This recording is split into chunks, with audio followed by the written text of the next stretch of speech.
This data sufficiency question is asking for the value of y, and it's giving us some really interesting free information. I think a lot of people get distracted by the exponents and maybe even panic a little bit.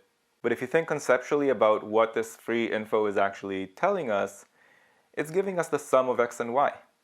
I might not be expert enough with exponents to figure out what the sum of x and y is, but I can see from the equation that one could find the sum of x and y if one wanted to.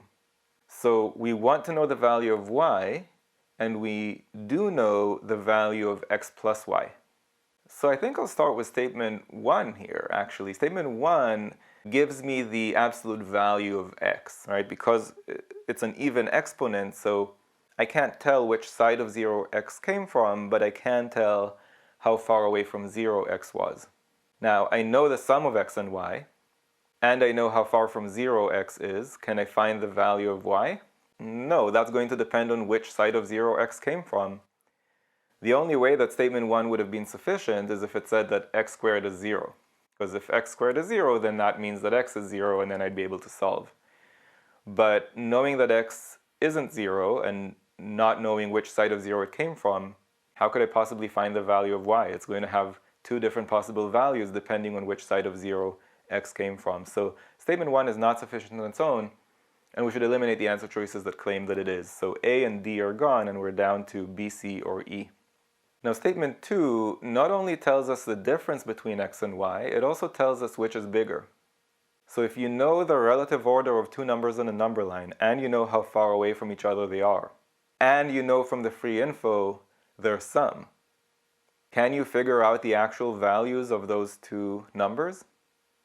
Well, in my book, I go into quite a lot of detail on why that is sufficient.